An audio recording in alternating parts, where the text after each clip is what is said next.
ආදරයෙන් පිළිගන්නවා මගේ MS Crochet YouTube නාලිකාවත් එක්ක එකතු වෙලා ඉන්න ඔයාලා හැමෝවම. අද වීඩියෝ එකකින් අරන් ආවේ මේ වගේ ලස්සන බුක් කවර් එකක් ගොතා ගන්න විදිහ. ඉතින් හරිම ලස්සනයි. ඔයාලටත් පුළුවන් ඔයාලගේ පොත්පත් වලට මේ වගේ කවර් එකක් මහන්න. මේ වගේ කවර් එකක් මහලා ලස්සනට ඔයාලට මේක දාගන්න පුළුවන්. ඔයාලගේ දරුවෝ ඉන්නවා නම් එයාලටත් මේ වගේ ලස්සන කවර් එකක් ඩිසයින් කරලා එයාලගේ කැමතිම පොත් වලට දාලා දෙන්න පුළුවන්. හරි අපි යමු මොනවද අද මම පාවිච්චි කරන වූල් වර්ගයේ සහ ගෙතුම් කටු මොනවද කියලා බලන්න. අද මම පාවිච්චි කරන්නේ මෙන්න මේ ලීස් බ්‍රෑන්ඩ් එකේ නූලක්. මේක ටිකක් මහත නිසා මම මේකට මට මේ කවර් එක ටිකක් ලොකුවට මහ ගන්න ඕනේ. පෙනම වැඩි කර ගන්න ඕනේ නිසා මම අද ගෙතුම් කටුව ගත්තේ මිලිමීටර් 5. මම අද කලස් දෙකක් පාවිච්චි කරා. ඉතින් මේ කලස් දෙකෙන් මම ඔයාලට කැමති කලර් එකක් මේ කවර් එකට පාවිච්චි කරන්න පුළුවන්. අපි යමු කොහොමද මේක ගොතාගන්නේ කියලා බලන්න වීඩියෝ එකට ඉක්මනින්ම. ස්ලිප් knot එක දාගන්න. දාලා චේන් ගොතන්න ඕනේ.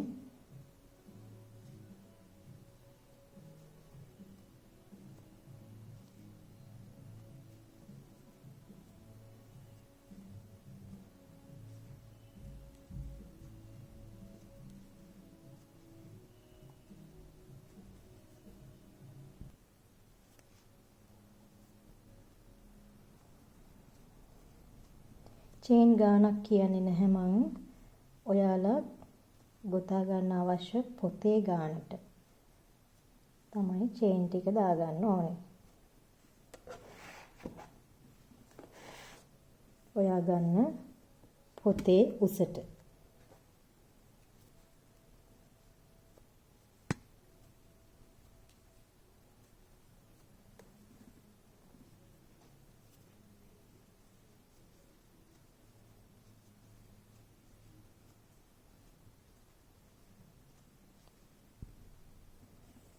ඔයාගේ පොතේ උසට ගන්න.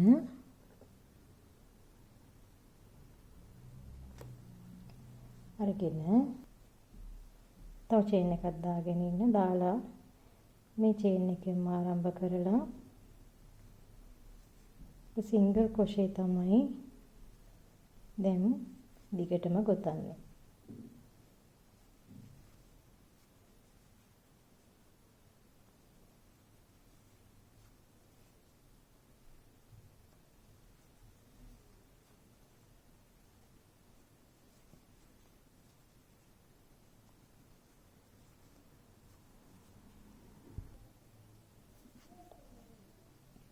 මේ විදිහට අවසානයේටම ඔයා ගොතා ගන්න.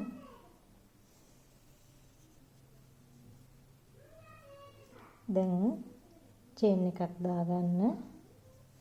අනිත් පැත්ත හරවන්න. හරවලා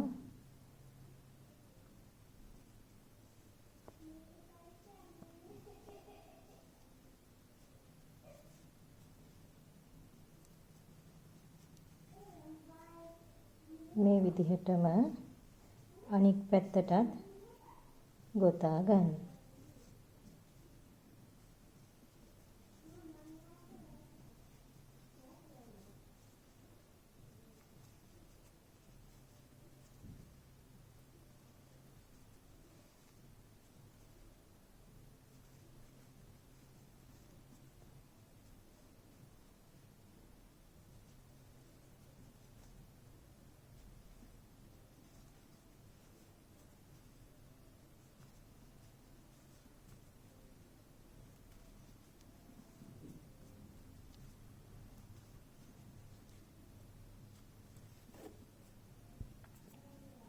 මේකෙත් අවසානට ආවා.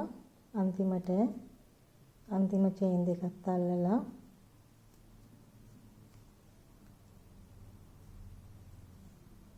මේ විදිහට දාගන්න.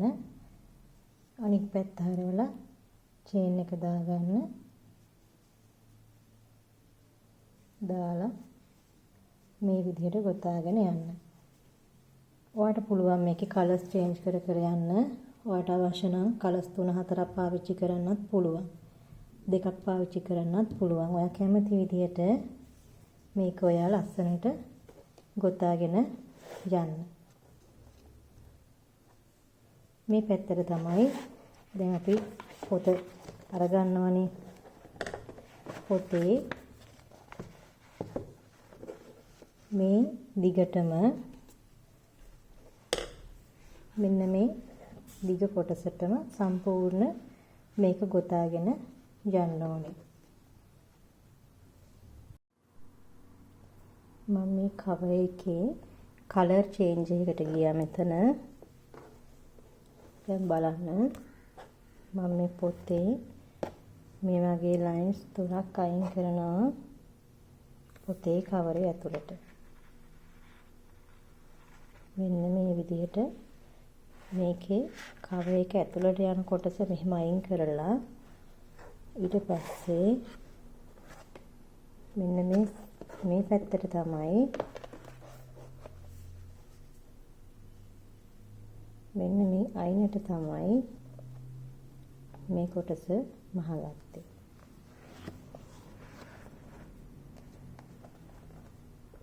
හරි. දැන් මෙතන ඉඳන් මම නැවතත් වයිට් කලර් එකට යනවා. මේ ඇතුලේ කොටසත් එක්කම ඒ කොටස මහ ගන්න. ඔයාලා මම හිතනවා කලර් චේන්ජ් එක ගන්න ඔයාලා දන්නවා කියලා. එහෙම දන්නේ නැත්නම් බලන්න මම කලර් චේන්ජ් කරපු විදිහ. දැන් මෙහිම නූල තීද්දි අවසානට ඇවිල්ලා අනිත් කලර් එකේ නූල දාලා කලින් නූල මෙහෙම හොඳට තද කරනවා. තද කරලා එක නූලක් දාලා ආයෙ මේක අනිත් පැත්ත හරවනවා.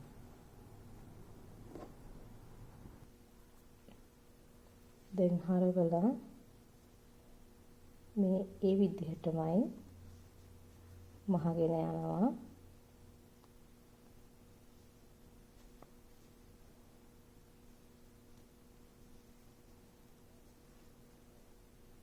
මම මේ නූල් කෑල්ල ටික දුරක් මගට අරගෙන යනවා. නැත්නම් ආයි මට මේක අමුතුවෙන් හංගන්න වෙන නිසා.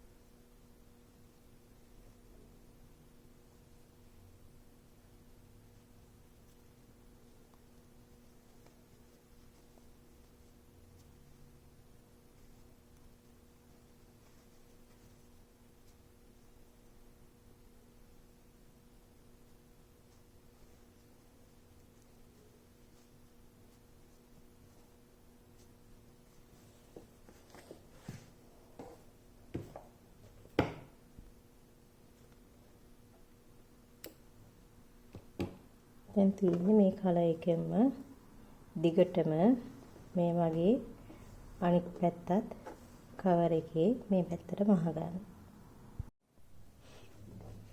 මම මුළු කවර් එකම ගොතා ගත්තා.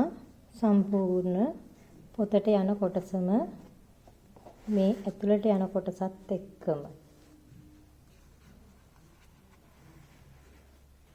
මේ විදිහටම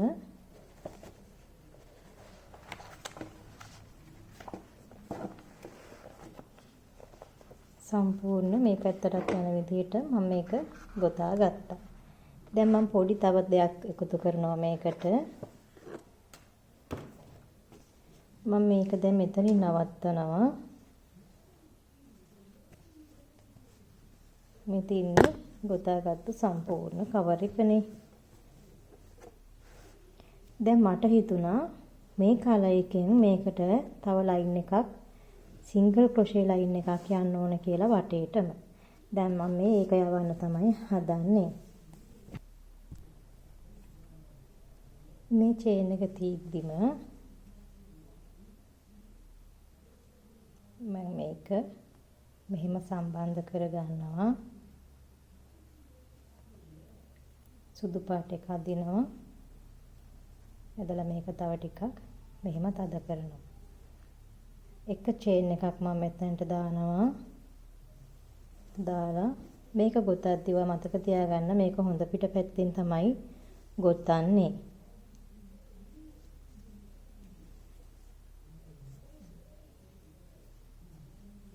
දැන් මම මේ වයිට් නූල් අයින් කරනවා කපලා.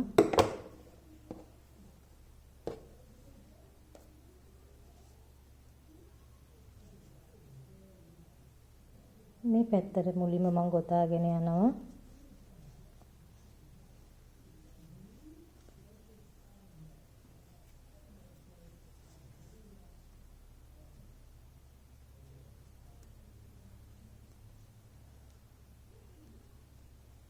නූල් පොටවල් දෙකම අල්ල ගන්නවා. අල්ලලා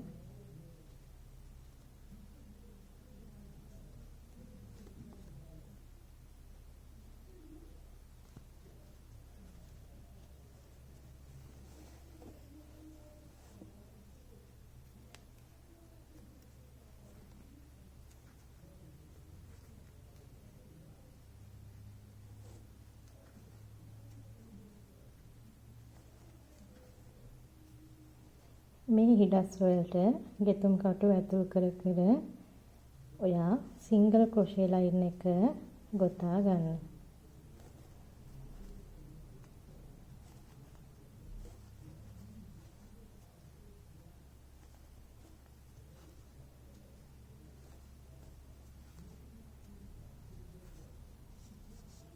මේ විදිහට එනවා. එතකොට මේ වටේටම ඔයා ගෙතා ගන්න. මෙතනට යනකොට චේන් එකක් දාලා තමයි හැරවුම ගන්න ඕනේ. මේ දිගටම මම ගොතා ගත්තා. මම ඔයාලට පෙන්නන්නම් මේක හරවලා ගොතා ගන්න විදිහ. අයින්ම චේන් එකට දාන්න. දාලා ගතාගෙන චේන් එකක් දාන්න. චේන් එක දාලා එතනටම නැවත සිංගල් ක්‍රොෂේ එක ගොතා ගන්න. ඊට පස්සේ දිගටම මේක ගොතාගෙන යන්න ඔයාට පුළුවන්.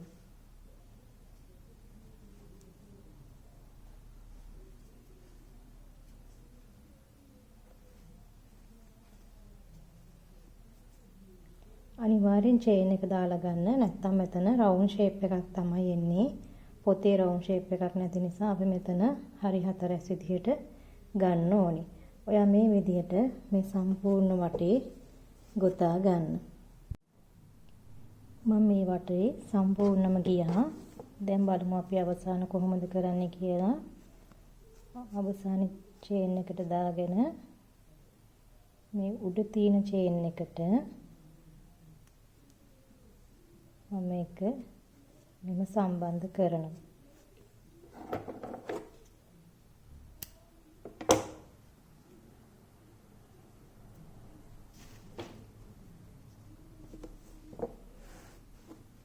දැන් අපේ කව එක සම්පූර්ණ කරලා ඉවරයි. දැන් තියෙන්නේ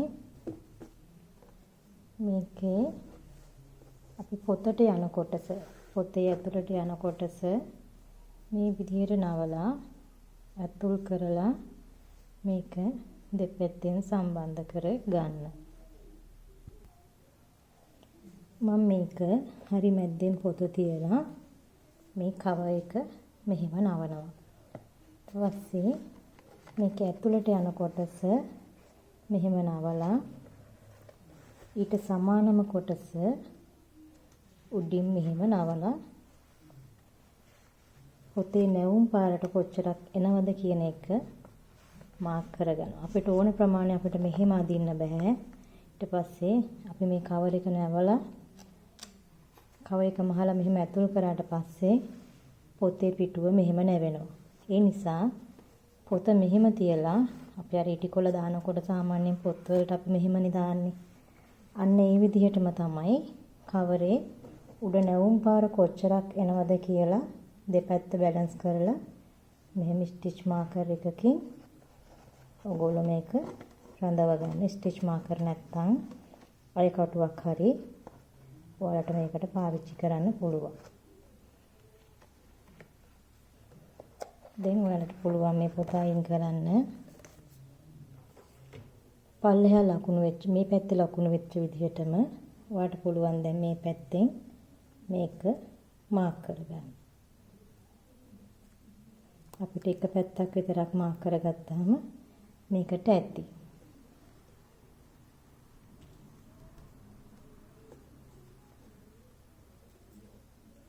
මේ විදිහට කවරේ අපි ලකුණු කරගත්තා. දැන් ඔයා මේ වටේ ගොතපු කලයකින්ම ඉදි කට්ටකට නූල් ටිකක් දාගන්න. දාලා අපි දැන් මේ ස්ටිච් මාකර් එක වැඩක් නැහැ අපිට.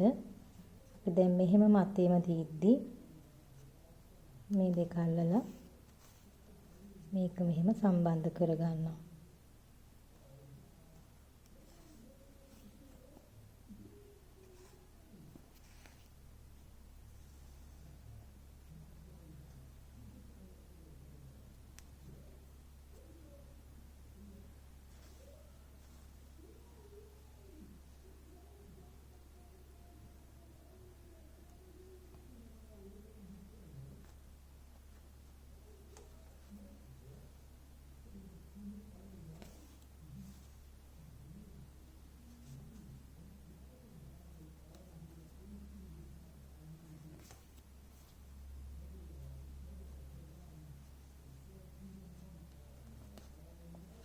පස්සේ එතනින්ම නූල කපන්න එපා.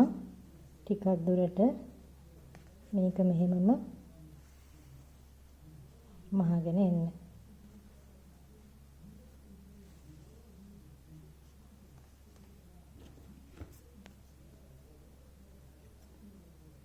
ඊට පස්සේ අයිනෙන් මාට පුළුවන් මේ නූල කපලා අයින් කරන්න.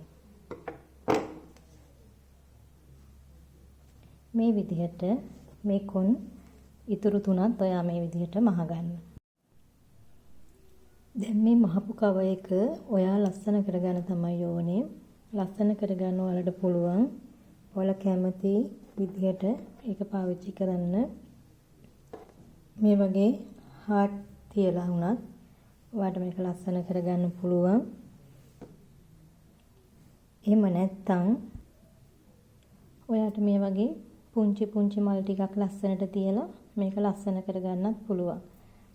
අද මම මේකට මෙන්න මේ වගේ පුංචි ඩිසයින් එකක් දාගන්නවා.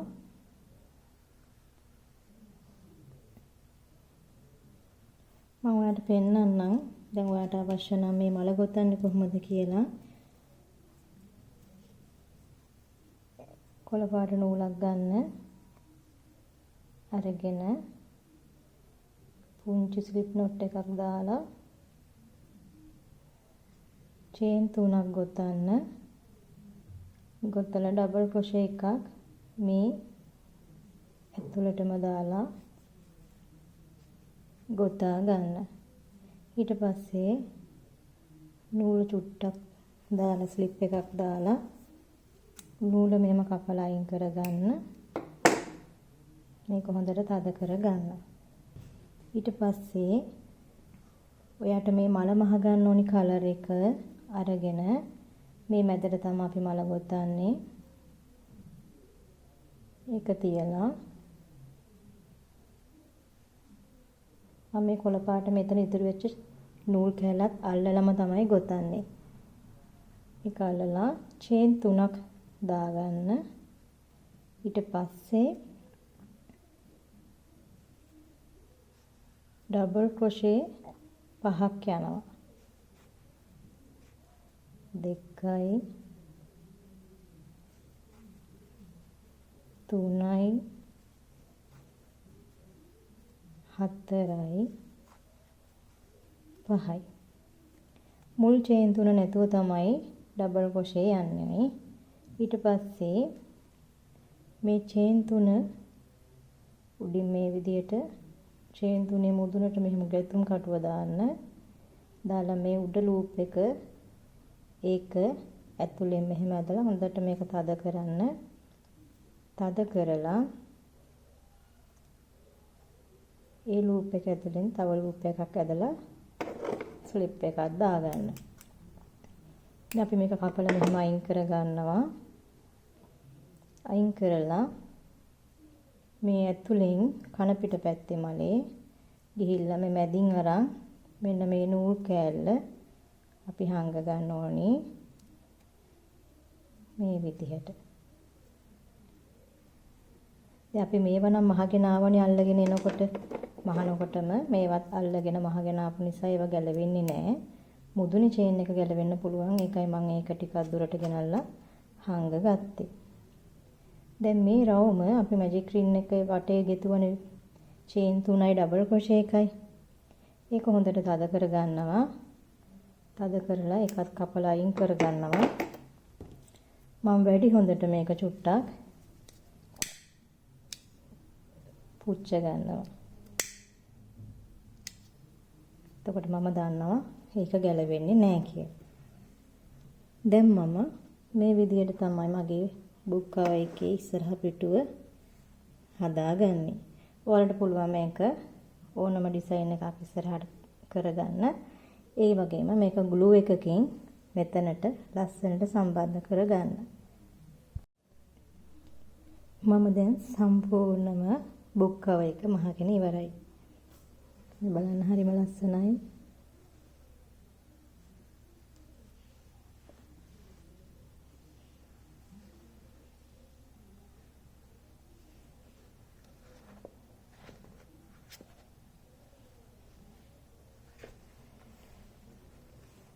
ඉතින් ඔයාලට පුළුවන් මේ වගේ දෙයක් ඔයාලගේ දරුවන්ට මහලා දෙන්න. කැම්පස් යන දූවරු ඉන්නවා නම් එයාලටත් පුළුවන් ඔයාට ලස්සන මාසම පොතකට මේ වගේ ලස්සන කවර් එකක් මහලා දාගෙන යන්න. ඉතින් ජොබ් වලට යන අය ඉන්නවා නම් ඔයාට පුළුවන් ඔයාගේ හෑන්ඩ් බෑග් එකේ දාගෙන යන පොතකට උනත් මේ වගේ ලස්සන කවර් එකක් මහලා බෑග් එකේ දාගෙන යන්න. දැන් අපි ගොඩක් වෙලාවට පොත් කියවන්න පුරුදු වෙලා ඉන්නෝනේ. පෞද්ගලික වාහනවල වුණත් ඉතින් හරිම ලස්සනයි මේ වගේ දෙයක් ඔයාගේ බෑග් එකකින් අරන් කියව හරි යන්න පුළුවන්. ඉතින් ලස්සනට ඔයාගේ පොත් වලටත් ඕනම කවර් එකක ඔයාලා කැමති ඕනම පොතකට මේ වගේ ලස්සන කවර් එකක් මහලා ඩිසයින් කරලා ඔයාලා මහලා ඔයාගේ පොත් වලට පාවිච්චි කරන්න. ඉතින් අද වීඩියෝ එක ඔයාලට වැදගත් වුණා කියලා හිතනවා. වැදගත් වුණා නම් ලයික් එකක් කමෙන්ට් එකක් අනිවාර්යෙන් දාන්න. සබස්ක්‍රයිබ් කරලා නැත්නම් සබස්ක්‍රයිබ් කරන්න කියලා ආදරෙන් ඉල්ලනවා. ඉතින් තවත් වීඩියෝ එකකින් අරන් එන්නම් තවත් නිර්මාණයක්. රැඳී සිටියට ගොඩාක් ස්තුතියි.